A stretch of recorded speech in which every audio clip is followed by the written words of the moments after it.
Right now, someone in a $50 million penthouse in New York is screaming at their assistant because their latte has oat milk instead of almond.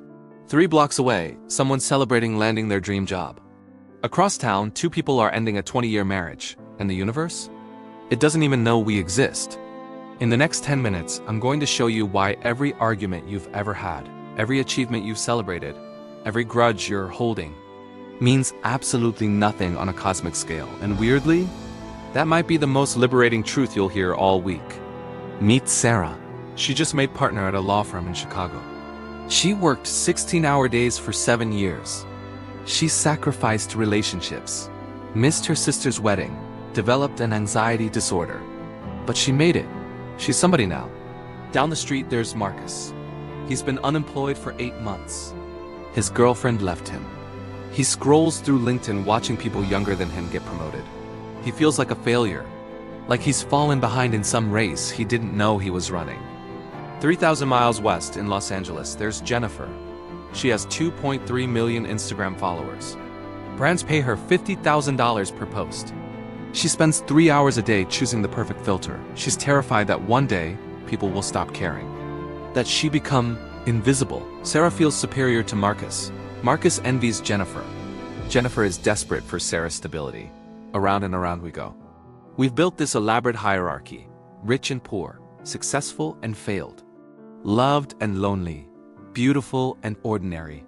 We fight wars over it. We destroy ourselves trying to climb it. We treat these categories like they're real, like they're carved into the fabric of existence. But let me show you something. This is Earth from the International Space Station. 250 miles up. From here you can't see Sarah's corner office. You can't see Marcus's apartment. You can't see Jennifer's mansion in the Hollywood Hills. You can't see borders. You can't see wealth. You can't see who's winning and who's losing. From the moon, where 12 Americans stood between 1969 and 1972. Earth is the size of your thumbnail held at arm's length. Every war ever fought, every fortune ever made, every heart ever broken, all of it fits behind your thumb. But let's keep going. From Mars, Earth is a pale blue dot. Literally, not poetic language, just a pixel of light in the cosmic dark. In 1990, the Voyager 1 spacecraft, built in California, launched from Florida, took this photograph from 3.7 billion miles away. That's Earth, that little speck. Every human who's ever lived.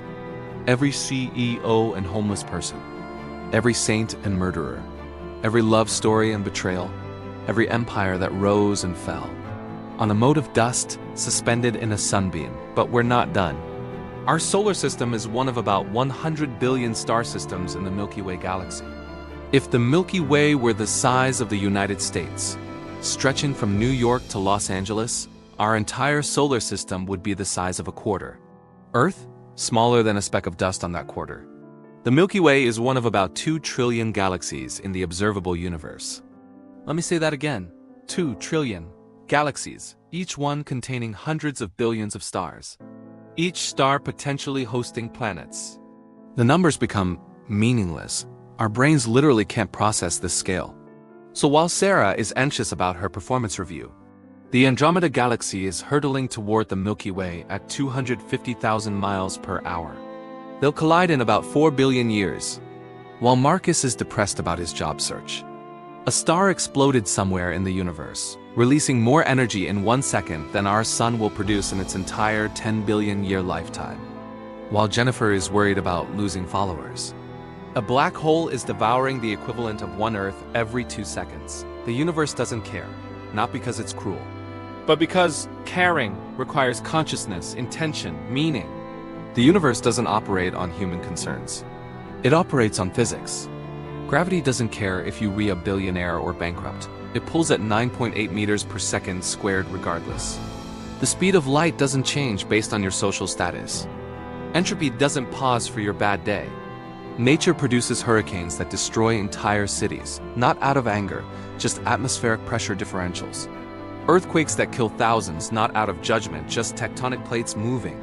Forest fires that rage for months, not out of hate, just chemistry and wind. We're the only ones keeping score. The only ones assigning meaning to who has more money, more power, more love, more status. The cosmos is utterly indifferent to our hierarchies. Now here's where this gets weird. This should be depressing, right? The ultimate nihilistic nightmare. Nothing matters, we're insignificant, why even try? But here's what actually happens when you really sit with this truth. Sarah is working late again. But tonight she steps out onto the rooftop. She looks up at the stars visible through Chicago's light pollution, and suddenly, the pressure releases. The partnership? It matters to her. It's a real achievement. But it's not the measure of her worth as a human being. The universe doesn't care if she made partner or got fired, so maybe she can stop caring quite so much too. Marcus is scrolling LinkedIn again. But then he sees a documentary about the cosmic microwave background, the afterglow of the Big Bang, still radiating through space 13.8 billion years later. And he thinks, I'm made of atoms forged in the cores of dying stars. The calcium in my bones, the iron in my blood, it came from supernovas. I'm not a failure. I'm the universe experiencing itself. His job search matters. But his existence doesn't require external validation. He's already a cosmic miracle. Jennifer posts a photo without filters. No ring light, no perfect angle. Just her looking at the moon. It gets less engagement than usual. And for the first time, she doesn't panic.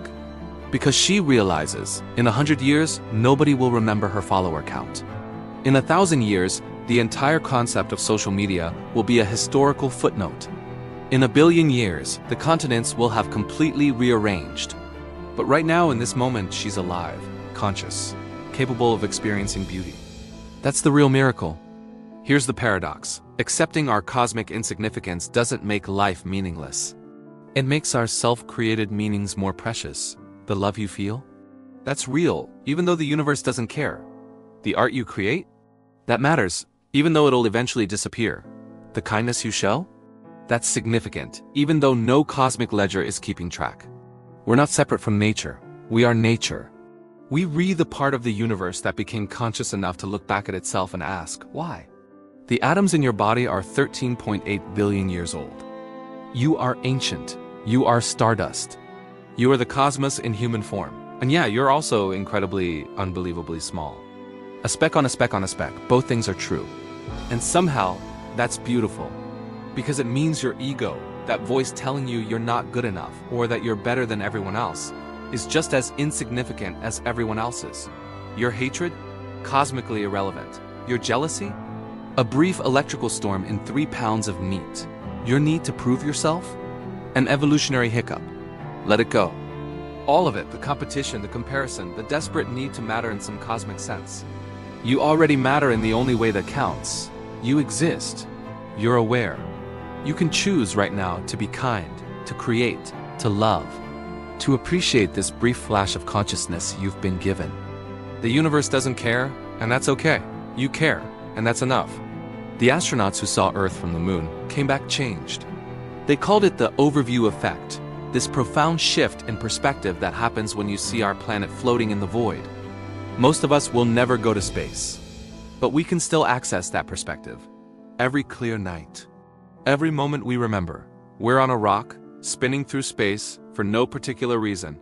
And everyone around you, they're on the same rock, fighting the same existential battles, trying to matter, trying to survive, trying to find meaning in the meaningless. Maybe that's what compassion really is. Not pity. Just recognition. We're all specks. We're all temporary. We're all making it up as we go. If this shifted something in you, if you re-looking at your life a little differently right now, hit that subscribe button. I make videos that mess with your perspective. That's kind of my thing. Next week, I'm exploring what happens to your consciousness in the millisecond before you die. Spoiler, it's weird. And weirdly hopeful. Until then, look up at the stars. Remember how small you are. And then go be kind to someone anyway.